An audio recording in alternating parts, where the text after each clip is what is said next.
Can you predict the future? Meh. These guys think they can. We're going for two on BYU Sports Nation. Jarom Jordan undaunted in his comeback effort in going for two, trailed by as many as 5 in this pick segment. Sweating it out there, Now man. it's down to 1, and I will go first. Number 1 tonight, Jarom.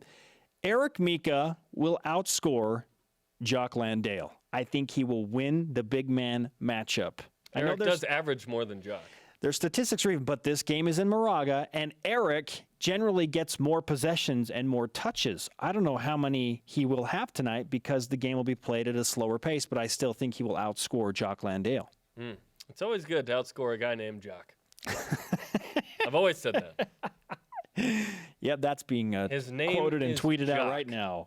Number 2, BYU will out-rebound St. Mary's. Now, here's the thing. You look at the numbers and you say, well, BYU averages more rebounds. They're up and down a ton, and that factors into why BYU averages more rebounds. But St. Mary's shoots a better percentage from the field than the Cougars. So how many opportunities will BYU have to actually rebound the ball, and how much can they attack the offensive glass?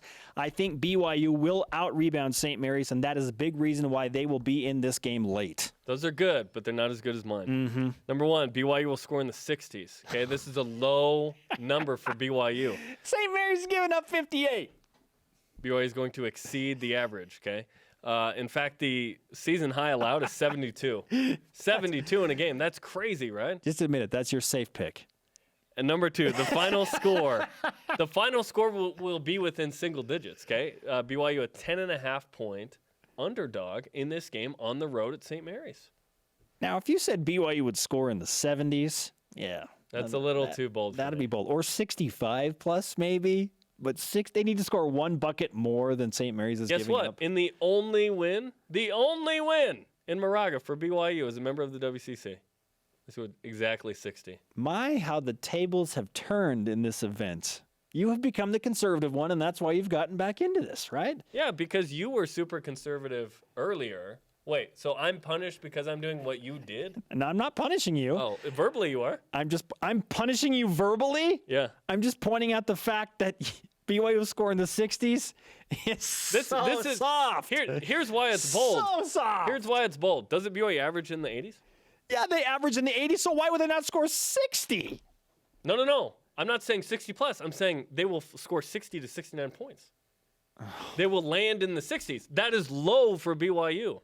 But right on par for St. Mary's on their home floor. But a bucket more, really.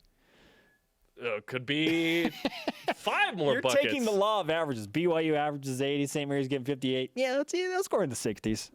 Yeah. That's a safe pick. What's wrong with safe? This is the most conservative, safest campus in the world. Yes. Again, how the tables have turned, right? Because you gave me a hard time for making conservative picks. And generally, when you would give me a hard time in those meetings, I would change them because I'm like, okay, maybe he's right. I'll go a little bit stronger. Well, a lot of it had to do with, I don't know. I don't know. Okay.